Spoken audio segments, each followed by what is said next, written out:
Is time to talk, as we often do, on this day of the week. This is Tuesday. To Larry Kudlow, CNBC's senior contributor, host of the Larry Kudlow Show, heard here on WMAL Saturdays at 7 o'clock. Good morning to you, Larry. How are you? Good morning. Thank you. All right. Let me just ask, are you getting any closer to making a decision about whether you're going to run for the Senate? We're looking at it. We've seen some pretty interesting polling data. And we're looking at it, but I wouldn't say I'm closer to a decision. No, I'm not in any rush, by the way, but the answer is my wife and I are looking at it very carefully. Yeah, the polling data show you say it's interesting. In what way? Polling data is a little stronger than I thought it might have been. Really? And we're waiting. I want to see how Senator Blumenthal votes on Iran and other things, but the data itself came in pretty well. Well, more people watch CNBC than I would have thought. It sounds like there is a small headline here in that you have narrowed it down to New York. To Connecticut, and you have excluded New York. I wouldn't say that. I would just say I'm waiting to see how Blumenthal votes But see, on Iran. when I hear you, Larry, one of the things that I think is important when you run for political office, and I don't know anything about money, but I know a little bit about something about politics, and it seems to me that when you run, you got to have that fire in your belly, and I don't hear fire when you talk about this. Well, it's early.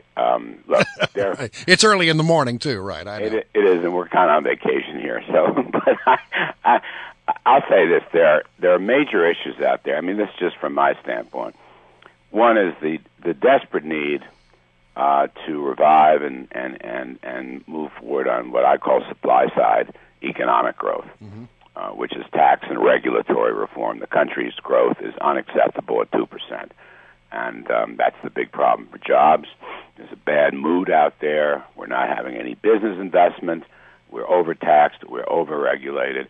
We also need a reliable, sound currency. Nobody is making that case. In fact, I'll be honest with you, a lot of the Republican candidates are not making a case on money, on taxes, on regulations, and let me also add trade.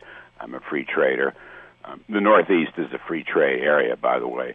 So that's one important part. The second important part for me is I want to look very, very carefully at national security policy and all manner of foreign policy, not just Iran. But I haven't seen solutions yet. I think the Democratic Party is just absolutely out of sorts. They have no idea. The president has no strategy for dealing with ISIS, for dealing with Iran. The Iranian agreement is something I very much oppose, but we don't have any strategy for ISIS either. We're not working with our allies. We're not working with Israel. These are all issues that I would be wanting to raise. And the other one is I'm a big tent guy. I'm a Ronald Reagan, Jack Kemp, big tent guy, always have been. I'd like to go into the black churches. I'd like to go into the Hispanic churches. I'm a very active Catholic. I'm in the diocese up here in Connecticut, at least. And those are all things that I want to take a look at. I will not be favoring Mr. Trump's immigration policy, for example. I want growth. I'm a growth guy. I believe that 4% plus growth should be the target for the next 10 years. And I believe, looking at the Kennedy tax cuts in 1960s, about which I'm writing a book, the Reagan tax cuts of the 1980s, and the Clinton-Gingrich tax cuts and welfare reform and free trade of the 1990s, that's where we should be going.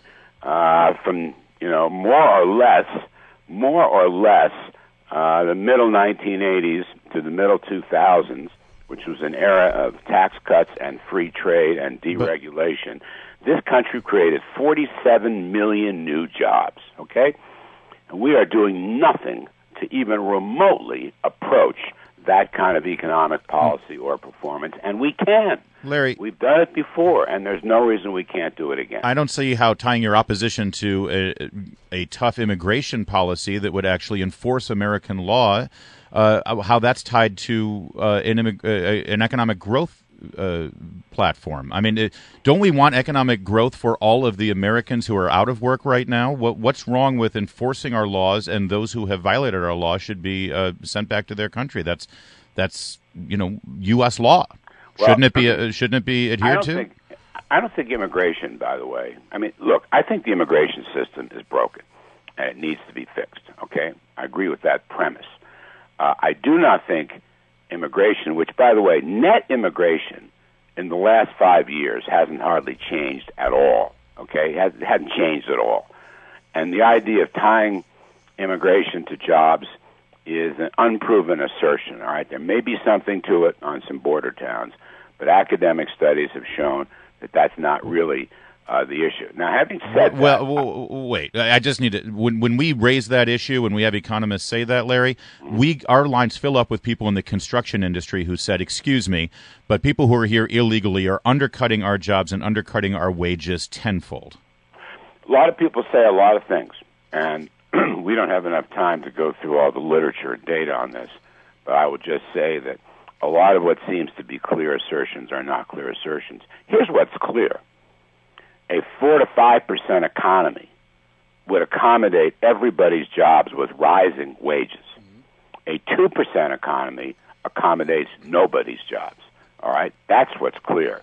So you have a growth issue that is lacking in this, and I'm sorry Mr. Trump's proposal doesn't emphasize growth. Well, but it sounds like economic growth and a strong economy trumps the enforcement of our laws. That's not a good position, is it? No, please don't put words in my mouth.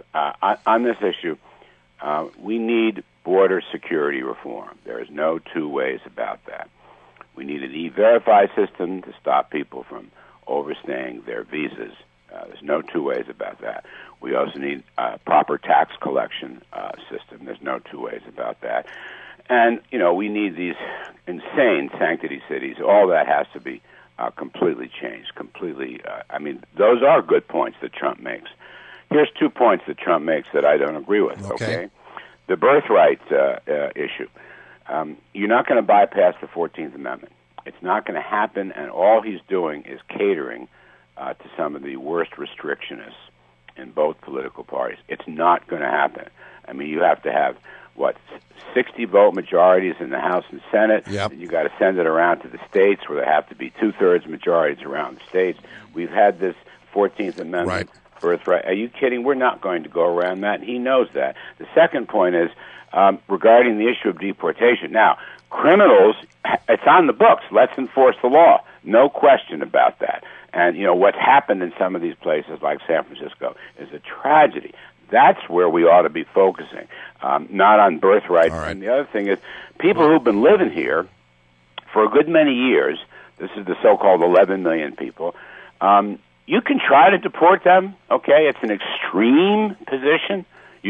But it'll take you years and years and years. And a lot of money. And a lot of money because we have strict laws. They will all be going on appeal, and it'll take forever, okay? We're going to, Larry. So that's why I think a legalization process makes much more sense. So, to me, enforce the laws.